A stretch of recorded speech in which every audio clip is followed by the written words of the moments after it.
Hi hello namaste, నేను మీ Ashok Regoti. Welcome to Bhavitha news. ఈరోజు మార్నింగ్ న్యూస్లో భాగంగా పాత్రికేయ మిత్రులు ఎటువంటి వార్తలు మనం ముందుకు తీసుకొచ్చారో ఒకసారి చూద్దాము. అందులో భాగంగానే ముందుగా ఈనాడు దినపత్రికను చూస్తే, జగన్ హానికరం, సమాజానికి అలాంటి వ్యక్తులతో ప్రమాదం, ప్రజాగ్రహానికి ప్రతిరూపమే ఈ కూటమి, కష్టాల నుంచి అదే బయటపడేస్తుందని జగన్ నమ్మకం. ఈనాడు ముఖాముఖితో జనసేన అధినేత పవన్ కళ్యాణ్ అయితే ఇంటర్వ్యూ ఇవ్వడం జరిగింది. అందులో అంటే ఇది ఆంధ్ర ముచ్చట. జగన్ చాలా ప్రమాదకరమైన వ్యక్తి, ఖచ్చితంగా ఈసారి ఆయన్ని ఓడించి తీరుతాము అని చెప్పేసి ఒక నమ్మకాన్ని అయితే వ్యక్తం చేశాడు. అంతేకాకుండా సమాజానికి అలాంటి వ్యక్తి చాలా ప్రమాదకరం అని కూడా ఒక సంచలన వ్యాఖ్యలు అయితే ఆయన చేశాడు. సో ఆంధ్రాలో కూడా ఎన్నికలు జరుగుతున్నాయి కాబట్టి అటు అసెంబ్లీ ఎన్నికలు ఇటు లోక్సభ ఎన్నికలు రెండు ఒకసారి ఆంధ్రాలో జరగబోతున్నాయి. సో ఈసారి మాత్రం జగన్ సర్కార్కి ఒక టఫ్ ఫైట్ అయితే ఉండబోతుందని క్లియర్గా అర్థమవుతుంది. అటు జనసేన, టీడీపీ, బీజేపీ మూడు పార్టీలు కూటమిగా ముందుకెళ్తున్నాయి. అటు జనసేన మాత్రం ఒంటరిగానే, వైఎస్ఆర్సీపీ మాత్రం ఒంటరిగానే బరిలోకి దిగుతుంది. సో ఏం జరగబోతుంది అక్కడైతే మాత్రం వాళ్ళు ముగ్గురు ఒక్కరు ఉన్నా కూడా టఫ్ ఫైట్ అయితే ఖచ్చితంగా ఉండబోతుంది. ఎవరికి పూర్తి మెజారిటీ వస్తుందో అనేది అయితే ఒక అనుమానాలు అయితే వ్యక్తం అవుతున్నాయి ఆంధ్ర పాలిటిక్స్ చూస్తూ ఉంటే. ఎందుకంటే వైఎస్ఆర్సీపీ ఇప్పుడున్న పరిస్థితుల్లో చాలా బలంగా ఉంది. మూడు పార్టీలు, అటు బీజేపీ పార్టీ, ఇటు తెలుగుదేశం పార్టీ, జనసేన పార్టీ మూడు పార్టీలు ఒకటైనా కూడా వైఎస్ఆర్సీపీ పార్టీతో ఢీ కొడటానికి కొంచెం కష్టంగానే కనబడుతుంది. ఎందుకు అంటే చాలా బలంగా ఉంది వైఎస్ఆర్సీపీ పార్టీ. అక్కడ డి అంటే డి అన్నట్టుగానే ఉంది.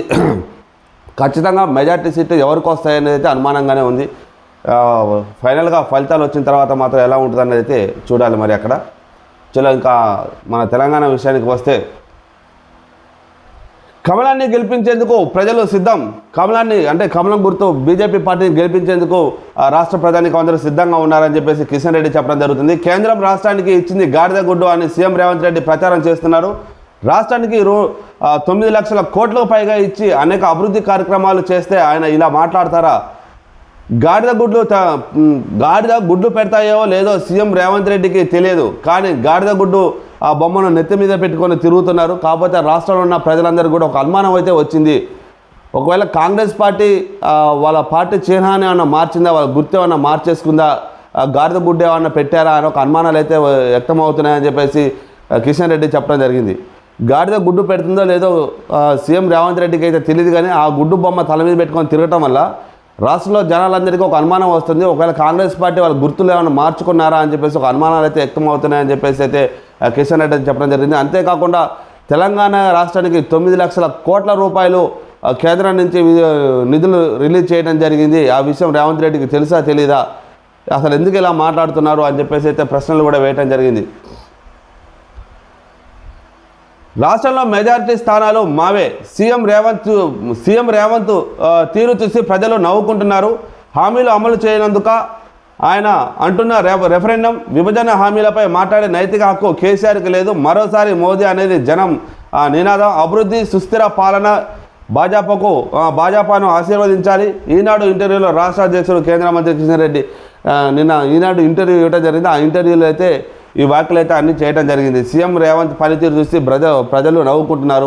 అసెంబ్లీ ఎన్నికల్లో ఇచ్చిన హామీలు ఏవైతే ఉన్నాయో ఎన్నికల ముందు ఆ హామీలు నెరవేర్చట్లేదు. మళ్ళీ అది నెరవేర్చకపోగా మళ్ళీ ఇప్పుడు లోక్సభ ఎన్నికల కోసం జనాల్లోకి వచ్చి మళ్ళీ కొన్ని హామీలు ఇస్తున్నారు. ఆయన చేస్తున్న హామీలను చూసి, ఆయన మాట్లాడుతున్న విధానం, ఆయన భాష అవన్నీ చూసి జనాలు నవ్వుకుంటున్నారు అని చెప్పేసి అయితే కిషన్ రెడ్డి చెప్పడం జరిగింది. సో ఫైనల్గా ఏం జరగబోతుంది, మొత్తానికైతే మాత్రం తెలంగాణ రాష్ట్రంలో అటు కాంగ్రెస్కి ఇటు బీజేపీకి మధ్య హోరాహోరీ ఫైట్ జరగబోతుంది. నువ్వా నేనా అన్నట్టుగా ఆ పోటీ ఉండబోతుంది అనేది క్లియర్గా అర్థమవుతుంది. ముఖ్యంగా తెలంగాణలో బీజేపీ నాయకులు ఇక్కడ బీజేపీ జెండా ఎగరవేయాలి, ఇక్కడ బీజేపీ పార్టీ బలాన్ని చేకూర్చుకునేలా, బలం పొందేలా ఇక్కడ నాయకులు అయితే పనిచేయడం జరుగుతుంది. అదే క్రమంలో ఢిల్లీ నుంచి పెద్ద పెద్ద నాయకులందరూ కూడా తెలంగాణకు వచ్చి ఇక్కడ భారీ బహిరంగ సభలు పెట్టి రోడ్ షోలు నిర్వహించి జనాలలో వాళ్ళకు ఒక సుస్థిర స్థానాన్ని ఇక్కడ సంపాదించుకునే విధంగా బీజేపీ పార్టీ చూస్తుందని అయితే క్లియర్గా అర్థమవుతుంది. కాంగ్రెస్కు ఏటీఎంల రాష్ట్రం, భాజపా 400 స్థానాల సాధనలో తెలంగాణ కీలకం. భువనగిరి సభలో కేంద్ర హోంమంత్రి అమిత్ షా, ఇప్పుడే మనం చెప్పుకున్నాము, ఖచ్చితంగా తెలంగాణ రాష్ట్రం అనేది బీజేపీకి చాలా కీలకంగా మారబోతుందని చెప్పేసి ఇప్పుడే అనుకున్నాము. అదే క్రమంగా అమిత్ షా కూడా అదే మాట అంటున్నాడు. 400 స్థానాలు సాధించడంలో ఖచ్చితంగా తెలంగాణ కీలక పాత్ర పోషించబోతుంది. తెలంగాణలో ఖచ్చితంగా బీజేపీ జెండా ఎగరబోతుంది అని చెప్పేసి అయితే ఒక ధీమా వ్యక్తం చేయడం అయితే జరిగింది. సభలో ప్రసంగిస్తున్న అమిత్ షా చిత్రంలో అభ్యర్థి బుర్రా నర్సయ్య గౌడ్ వారికి ఫోటో కూడా ఈనాడు దినపత్రికలో ప్రచురించడం జరిగింది. ప్రస్తుత ఎన్నికలు vote for jihad, vote for వికాస్లకు మధ్య, కాంగ్రెస్ కుటుంబ సంక్షేమానికి, దేశ సమగ్ర ప్రగతికి మధ్య, రాహుల్ గాంధీ పిల్ల చేష్టలకు మోదీ అభివృద్ధి గ్యారంటీల మధ్య జరుగుతున్నాయని కేంద్ర హోంమంత్రి అమిత్ షా అన్నారు. దేశంలో ఎక్కడ చూసినా మోదీ నినాదాలే వినిపిస్తుందన్నారు. కాంగ్రెస్, బారాసా, మజ్లిస్ పార్టీలు ముస్లింల బుజ్జగింపు రాజకీయాలకు పాల్పడుతున్నాయని, షరియత్ ఖురాన్ ఆధారంగానే తెలంగాణలో పాలన సాగుతోందని ఆరోపించారు. భువనగిరి భాజపా అభ్యర్థి బుర్రా నర్సయ్య గౌడ్ మద్దతుగా గురువారం భువనగిరి పురపాలక పరిధిలో రాయగిరిలో నిర్వహించిన బహిరంగ సభలో అమిత్ షా ప్రసంగించడం అయితే జరిగింది. తొలుత రైతు రుణమాఫీ కేంద్రంలో అధికారులకు రాగానే అమలు, ఆగస్టు 15 నుంచి 30 లక్షల ఉద్యోగాల భర్తీ, బిలియనీర్లకు మోదీ సర్కార్ మాఫీ చేసిన డబ్బును పేదల ఖాతాలో వేస్తాం. నర్సాపూర్ సరూర్ నగర్ జనజాతర సభలో కాంగ్రెస్ అగ్రనేత రాహుల్ గాంధీ మాటలు అనడం జరిగింది. మోదీ కేవలం 22 నుంచి 25 మంది బిలియనీర్ల కోసమే ప్రభుత్వాన్ని నడిపించారు. గత 10 ఏళ్ళుగా అదానీ, అంబానీ కోసమే పనిచేశారు. పోర్టులు, మౌలిక సదుపాయాల ప్రాజెక్టులు పరిశ్రమల వారికే ఇచ్చారు. ధనవంతుల్ని మరింత ధనవంతులుగా చేశారు. వారి దగ్గర ఉన్న సంపద దేశంలో 75 కోట్ల మంది సంపదతో సమానం. ఆ ధనవంతుల కోసమే ప్రభుత్వ రంగ సంస్థలను ప్రైవేటీకరిస్తున్నారు. ఆయా సంస్థల్లో రిజర్వేషన్లు తొలగించేందుకు ఇలా చేస్తున్నారు. రిజర్వేషన్లను రద్దు చేయాలని భాజపా అంటోంది. 50% కన్నా ఎక్కువగా ఇవ్వాలని ఇండియా కూటమి నిర్ణయించిందని రాహుల్ గాంధీ అయితే చెప్పడం జరిగింది. నరేంద్ర మోదీ 10 సంవత్సరాల అధికారంలో నుండి 10 సంవత్సరాలు కూడా 22 నుంచి 25 మంది బిలియనీర్ల కోసమే ఆయన 10 సంవత్సరాలు పనిచేయడం జరిగింది. పేదల కోసం ఆయన ఎటువంటి పని చేయలేదు, పేదల కోసం ఆయన ఏమీ చేయలేదు. ఆయన చేసిందంతా ధనవంతుల కోసమే ఆయన పనిచేశాడు. వాళ్ళు చేసిన రుణమాఫీ ఏదైతుందో ఆ రుణమాఫీ ఖచ్చితంగా నేను తీసుకొచ్చేస్తాను, పేదల ఖాతాలో వేస్తాను. వాళ్ళు చేసిన రుణమాఫీ ఏదైతే ఉందో దేశంలో 75 కోట్ల మంది సంపదతో సమానం అని చెప్పేసి అయితే రాహుల్ గాంధీ చెప్తున్నారు. వారి దగ్గర ఉన్న సంపద దేశంలో 75 కోట్ల మంది సంపదతో సమానం అని చెప్పేసి రాహుల్ గాంధీ అయితే చెప్పడం జరుగుతుంది. రాజ్యాంగాన్ని మార్చుతామని, రిజర్వేషన్లు రద్దు చేస్తామని భాజపా ఆర్ఎస్ఎస్ బహిరంగంగా ప్రకటనలు చేస్తూ పేద ప్రజల దేశం ఆత్మపై దాడికి పాల్పడుతున్నారని కాంగ్రెస్ అగ్రనేత రాహుల్ గాంధీ మండిపడ్డారు. గత 10 ఏళ్లలో 22 నుంచి 25 మంది బిలియనీర్లకు మోదీ సర్కార్ 16 లక్షల కోట్ల రుణమాఫీ చేసిందని, పేదలు, రైతులు, కార్మికులు, నిరుద్యోగులకు మాత్రం ఏమీ చేయలేదని ఆరోపించారు. జూన్ 4న కేంద్రంలో ఇండియా కూటమి సర్కార్ ఏర్పాటైన వెంటనే తొలుత రైతు రుణమాఫీ చేస్తామని ప్రకటించారు. బిలియనీర్ల మోదీ సర్కార్ మాఫీ చేసిన డబ్బును పేదల బ్యాంకు ఖాతాలలో వేస్తామని చెప్పారు. కేంద్ర ప్రభుత్వంలో ఖాళీగా ఉన్న 30 లక్షల ఉద్యోగాల భర్తీ ప్రక్రియ ఆగస్టు 15 నుంచి చేపడతారని తెలిపారు. గురువారం మెదక్ జిల్లాలో నర్సాపూర్, హైదరాబాద్లోని సరూర్ నగర్ స్టేడియంలో జరిగిన జనజాతర సభలో రాహుల్ గాంధీ ఈ వ్యాఖ్యలు చేసి మాట్లాడటం అయితే జరిగింది. ఖచ్చితంగా మేము అధికారంలోకి వచ్చిన తర్వాత 30 లక్షల ఉద్యోగాలకి మేము భర్తీ చేయడం జరుగుతుంది. ఖచ్చితంగా ఆగస్టు 15 నుంచి మేము ఏదైతే అమలు చేస్తామని చెప్పామో 15 ఆగస్టు నుంచి ఖచ్చితంగా అన్నీ అమలు చేసి తీరుతాము. కాంగ్రెస్ పార్టీ ఏదైతే హామీలు ఇచ్చిందో ఆ హామీలన్నీ 15 ఆగస్టుల నుంచి అమలు చేసి తీరుతాము. అది మేము అధికారంలోకి వస్తేనే అని చెప్పేసి అయితే రాహుల్ గాంధీ క్లియర్గానే చెప్పడం జరిగింది. అంతేకాకుండా గత 10 ఏళ్లలో 22 నుంచి 25 మంది బిలియనీర్లకు మోదీ సర్కారు 16 లక్షల కోట్ల రూపాయల రుణమాఫీ చేయడం జరిగింది. 16 లక్షల కోట్ల రూపాయలు ఓన్లీ బిలియనీర్లు, బాగా డబ్బున్న వ్యక్తులకు మాత్రమే ఆయన రుణమాఫీ చేశారు. వాళ్ళ కోసమే ఆయన పనిచేశాడు అని చెప్పేసి అయితే రాహుల్ గాంధీ అయితే చెప్పడం జరుగుతుంది.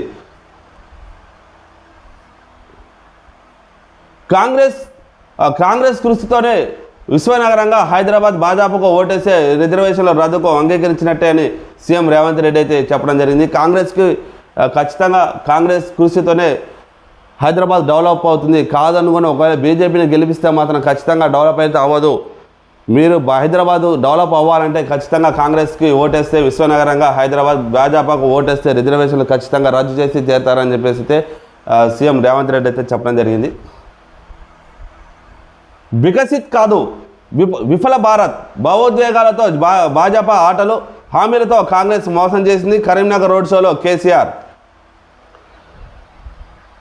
మోదీ పదే పదే చెప్పే వికసిత భారత్ విఫల భారత్ అయింది, సబ్కా సాత్ సబ్కా వికాస్ కూడా సత్యనాశ అయింది అని బారాస అధినేత మాజీ ముఖ్యమంత్రి కేసీఆర్ ధ్వజమెత్తారు. గురువారం రాత్రి కరీంనగర్లో గురువారం రాత్రి కరీంనగర్ బారాస లోక్సభ అభ్యర్థి బోయినపల్లి వినోద్ కుమార్కు మద్దతుగా రోడ్ షోలు నిర్వహించారు. ఈ సందర్భంగా తెలంగాణ చౌక్లో కేసీఆర్ మాట్లాడుతూ 10 ఏళ్ల మోదీ పాలనతో పాటు 4 నెలలుగా కాంగ్రెస్ పాలనపై మండిపడ్డారు. ఇప్పటికీ మోదీ పాలనలో దేశం నాశనమైందని, ఇంకా అలాగే కొనసాగుతుందని, సర్వనాశనం అవుతుందని కూడా మాజీ ముఖ్యమంత్రి కేసీఆర్ చెప్పడం జరిగింది. రాష్ట్రంలో కాంగ్రెస్ పార్టీ వచ్చి దాదాపు 4-5 నెలలు అవుతుంది. ఈ 4-5 నెలల్లో చాలా వరకు నాశనం చేశాడు రాష్ట్రాన్ని. అంతేకాకుండా మళ్ళీ కేంద్రంలో కాంగ్రెస్ పార్టీ వస్తే దేశం మొత్తం నాశనం అయిపోతుందని చెప్పేసి అయితే కేసీఆర్ చెప్పడం జరిగింది. అదే కాలంలో ఇప్పటికే మోదీ పాలనలో దేశం నాశనం అయిపోయింది, ఇంకా ఇలాగే కొనసాగుతుంది, సర్వనాశనం అవుతుంది. ఇప్పటికే 10 సంవత్సరాలు పాలించిన మోదీ దేశాన్ని సర్వనాశనం చేసిండు, ఇంకా గెలిపిస్తే ఇంకా నాశనం అయిపోతుంది దేశం అని చెప్పేసి అయితే మాజీ సీఎం కేసీఆర్ చెప్పడం జరుగుతుంది. ఇండియా కూటమి గెలిస్తే మహిళలకు 1,00,000 ప్రతి నెల బ్యాంకు ఖాతాలో 8,500 జమ చేస్తాం. జూన్ 4 తర్వాత దేశంలో ఇండియా కూటమి సర్కార్ పవర్లోకి రాగానే 50% రిజర్వేషన్లు సీలింగ్ రద్దు, కులగణన ఆధారంగా రిజర్వేషన్లు కల్పిస్తాం, చిన్న కంపెనీలకు ప్రోత్సహిస్తాం. ఏఐసిసి అగ్రనేత రాహుల్ గాంధీ కాంగ్రెస్ పార్టీకి ఓటేస్తేనే రాజ్యాంగానికి రక్ష, రిజర్వేషన్ల రద్దు మోడీ అమిత్ షా ఆర్ఎస్ఎస్ టీం కుట్ర, దేశం అంతటా కులగణన ఆధారంగానే రిజర్వేషన్లు. గడిచిన 10 ఏళ్లుగా మోడీ 22 మంది ధనవంతులను మరింత సంపన్నవంతులుగా మార్చారు. ఇండియా కూటమి అధికారంలోకి రాగానే దేశవ్యాప్తంగా ఉన్న కోట్లాది మంది లక్షాధికారులుగా మారుస్తాం. కళలో కూడా ఊహించనన్ని ఓ పథకానికి శ్రీకారం చుట్టబోతున్నాం. ప్రతి మారుమూల ప్రాంతాల్లోని ఒక్కో పేద కుటుంబం నుంచి ఓ మహిళకు ఎంపిక చేస్తాం. ఏటా 1,00,000 ఆమె బ్యాంకు అకౌంట్లో జమ చేస్తామని అయితే చెప్పడం జరిగింది. ఖచ్చితంగా ఈసారి లోక్సభ ఎన్నికల్లో కాంగ్రెస్ పార్టీ గెలిస్తే గతంలో ఎప్పుడూ చూడని పథకాలు మేము అమల్లోకి తీసుకొస్తాము. అంతేకాకుండా దేశంలో ప్రతి ఒక్క పేదవాడిని కూడా లక్షాధికారులుగా మార్చే బాధ్యత మాది. గత 10 సంవత్సరాలుగా మోదీ ప్రధానమంత్రిగా ఉన్నాడు, బీజేపీ అధికారంలో ఉంది. వారు ఒక 22 మంది బిలియనీర్లకు అండగా నిలిచారు. డబ్బున్న వాళ్ళని ఇంకా డబ్బున్న వాళ్ళగానే చేశారు, ఇంకా సంపన్నులుగానే తయారు చేశారు. కానీ పేదవాడికి మాత్రం ఇంకా పేదవాళ్ళలాగానే మిగిలిపోయారు. గడిచిన 10 సంవత్సరాలుగా బీజేపీ హయాంలో గత 10 సంవత్సరాలుగా బీజేపీ కేంద్రంలో అధికారంలో ఉంది. వాళ్ళ అధికారంలో ఉన్నంత వరకు పేదవాళ్ళుగానే ఉన్నారు. ధనవంతులు మాత్రం ఇంకా సంపన్నులు అయిపోయారు తప్ప పేదవాళ్ళకి ఎవరికి ఏం న్యాయం జరగలేదు. కానీ కాంగ్రెస్ పార్టీ అధికారంలోకి వస్తే ఖచ్చితంగా లక్షాధికారులను చేస్తాము. దేశంలో ఉన్న పేదవాళ్ళని ఖచ్చితంగా మేము లక్షాధికారులను చేస్తాము. ఎవరు చేపట్టని పథకాలు మేము చేపట్టబోతున్నాము, ఒక శ్రీకారం చుట్టబోతున్నాము అని చెప్పేసి రాహుల్ గాంధీ చెప్పడం జరిగింది. అంతేకాకుండా ఏటా 1,00,000 రూపాయలు అకౌంట్లో వేస్తారట. ప్రతి మహిళకు ఒక సంవత్సరానికి 1,00,000 రూపాయలు వారి అకౌంట్లో జమ చేసే బాధ్యత మాది. ఈసారి కనుక కేంద్రంలో కాంగ్రెస్ పార్టీ అధికారంలోకి వస్తే ఆ బాధ్యత మేము తీసుకుంటాము అని చెప్పేసి అయితే రాహుల్ గాంధీ చెప్పడం జరుగుతుంది. నర్సాపూర్ సరూర్ నగర్ సభలో ఏఐసిసి అగ్రనేత రాహుల్ గాంధీ వ్యాఖ్యలు చేయడం జరిగింది. రిజర్వేషన్లు రద్దు చేసి బీజేపీకి బొంద పెట్టాలి ముఖ్యమంత్రి రేవంత్ రెడ్డి. రిజర్వేషన్లు రద్దు చేసే రిజర్వేషన్లు రద్దు చేస్తామని చెప్పేసి బీజేపీ గత కొంతకాలంగా చెప్తున్నది. కాబట్టి ఆ బీజేపీని ఓడించి దాన్ని కూడా బొంద పెట్టాలి అని చెప్పేసి అయితే సీఎం రేవంత్ రెడ్డి కూడా పిలుపునివ్వడం జరిగింది.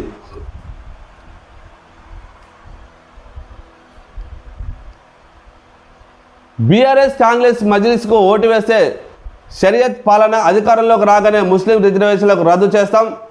రేవంత్ విను, ఈసారి తెలంగాణలో బీజేపీ 10 సీట్ల కంటే ఎక్కువే. రాహుల్ ఇచ్చిన హామీలేవి అమలు కావు. ఇవి జిహాద్ డెవలప్మెంట్కు మధ్య జరుగుతున్న ఎన్నికలు. భువనగిరి సభలో కేంద్ర హోంమంత్రి అమిత్ షా ఒక సంచలన వ్యాఖ్యలు అయితే చేశారు. రేవంత్ రెడ్డి విను, ఈసారి మాత్రం తెలంగాణలో ఖచ్చితంగా 10 స్థానాలలో బీజేపీ పార్టీ గెలవబోతుంది. ఈసారి తెలంగాణ గడ్డ మీద బీజేపీ జెండా రెపరెపలు ఆడబోతుంది అని చెప్పేసి అయితే ఖచ్చితంగా అమిత్ షా చెప్పడం జరుగుతుంది.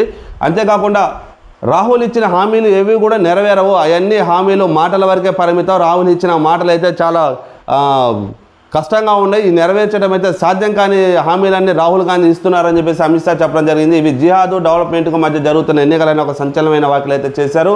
భువనగిరి సభలో ఈ వ్యాఖ్యలు అయితే చేశారు అమిత్ షా. తెలంగాణలోని ఎస్సీ ఎస్టీ బీసీలకు న్యాయం చేస్తాం. రాష్ట్రాన్ని దేశంలోనే నెంబర్ 1గా తీర్చిదిద్దే మేము మాత్రమే చేయగలం అని చెప్పేసి గతంలో కూడా చెప్పరు. అదేవిధంగా అమిత్ షా కూడా అదే మాట అంటున్నారు. తెలంగాణ రాష్ట్రాన్ని దేశంలోనే నెంబర్ 1 రాష్ట్రంగా నిలబెట్టే ఛాన్స్ అయితే ఈసారి ఉంది. అది బీజేపీ పార్టీ గెలిస్తేనే ఆ అవకాశం ఉంటుంది. తెలంగాణ పార్టీ నెంబర్ 1గా నిలిపించే సత్తా మాకు మాత్రమే ఉంది అని చెప్పేసి అయితే అమిత్ షా చెప్పడం జరిగింది. కాంగ్రెస్, బీఆర్ఎస్, మజ్లిస్ పార్టీలు వేరు కావు, ఇవి ట్రయాంగిల్ లాంటివి. ఏ అంటే అసద్, బి అంటే బీఆర్ఎస్, సి అంటే కాంగ్రెస్. ఈ 3 షరియత్, ఖురాన్ ఆధారంగా రాష్ట్రాన్ని నడిపించాలని చూస్తున్నాయి. ప్రస్తుత లోక్సభ ఎన్నికల్లో జిహాద్ డెవలప్మెంట్కు మధ్య జరుగుతున్నవి. తెలంగాణలో బీజేపీ 10 స్థానాలు పైగా గెలిచే ఇక్కడ అమలు చేస్తున్న ముస్లిం రిజర్వేషన్లు రద్దు చేసి ఎస్సీ, ఎస్టీ, ఓబీసీలకు న్యాయం చేస్తారు. రాహుల్ బాబా ఇచ్చిన హామీలేవి అమలు కావు. రైతులకు 2 లక్షల రుణమాఫీ చేస్తామని, ప్రతి మండలానికో ఇంటర్నేషనల్ స్కూల్ కట్టిస్తామని అసెంబ్లీ ఎన్నికల్లో హామీ ఇచ్చారు. కానీ ఏమీ నెరవేర్చలేదు. సీఎం రేవంత్ చెవులు తెరిచి విను, ఈసారి రాష్ట్రంలో 10 సీట్ల కంటే ఎక్కువ గెలుస్తుంది అని చెప్పేసి అమిత్ షా చెప్పండి. ఈసారి రాష్ట్రంలో 10 సీట్ల కంటే ఎక్కువ గెలుస్తుంది. రేవంత్ ఖచ్చితంగా చెవులు తెరుచుకొని విను, తెలంగాణ రాష్ట్రంలో 10 సీట్ల కంటే ఎక్కువ బీజేపీ గెలిచే అవకాశం ఉంది, గెలవబోతున్నాము అని చెప్పేసి అయితే ధీమా వ్యక్తం చేశారు అమిత్ షా. ఎన్నికల్లో పోటీ చేసేందుకు కాంగ్రెస్కు అభ్యర్థులే దొరకడం లేదు. అందుకే రాహుల్ గాంధీ సంతకానికి ఫోర్జరీ చేసి వ్యక్తి కాళ్ళు పట్టుకొని మరీ భువనగిరి టికెట్ ఇచ్చారు. రాహుల్ గాంధీ సంతకాన్ని ఫోర్జరీ చేసిన వ్యక్తి కాళ్ళు పట్టుకొని, ఒకప్పుడు రాహుల్ గాంధీ సంతకాలు ఎవరైతే ఫోర్జరీ చేస్తారో ఆ వ్యక్తి కాళ్ళు పట్టుకొని, అభ్యర్థులు లేకపోవడం వల్ల బ్రతిమలాడి కాళ్ళు పట్టుకొని ఆయన భువనగిరి అభ్యర్థిగా బరిలోకి దింపారు కాంగ్రెస్ పార్టీ అని చెప్పేసి అయితే అమిత్ షా ఒక సంచలన వ్యాఖ్యలు అయితే చేయడం జరిగింది. నేడు రాష్ట్రంలో మోదీ టూర్, నారాయణపేట ఎల్బీ స్టేడియంలో సభలకు హాజరు. రేపు తెలంగాణకు అమిత్ షా, వనపర్తి, వికారాబాద్లో ప్రచారం. మనం చెప్తున్నాం, బీజేపీ పార్టీ పూర్తి స్థాయిలో తెలంగాణ పైన దృష్టి పెట్టింది. ఇది పక్కా, ఇది నిజం. తెలంగాణలో ఈసారి వారు ఇక్కడ ఖచ్చితంగా ఎక్కువ సీట్లు గెలవాలని చెప్పేసి చూస్తున్నారు. తెలంగాణలో బీజేపీ జెండా ఎగరవేయాలని చూస్తున్నారని చెప్పేసి అయితే మనకు క్లియర్గా అర్థమవుతుంది. అంతేకాకుండా తెలంగాణలో బీజేపీ బలపడుతుంది. బీజేపీ ఇంకా బలం చేకూరాలి. తెలంగాణలో ప్రత్యామ్నాయం అంటే బీజేపీ అని చెప్పేసి చెప్పాలన్నట్టుగా చూస్తుంది. అందుకోసం అని చెప్పేసి కేంద్రం నుంచి బీజేపీ తరఫున సీనియర్ లీడర్లు కానీ, బడా నాయకులు కానీ తెలంగాణకు వచ్చి ఆ క్రమంలోనే ప్రచారాలు చేయడం జరుగుతుంది. అమిత్ షా, మోదీ, చాలామంది బడా నాయకులు అయితే తెలంగాణకు అయితే రావడం జరుగుతుంది. మనకి ఇది క్లియర్గా అర్థమైపోతుంది.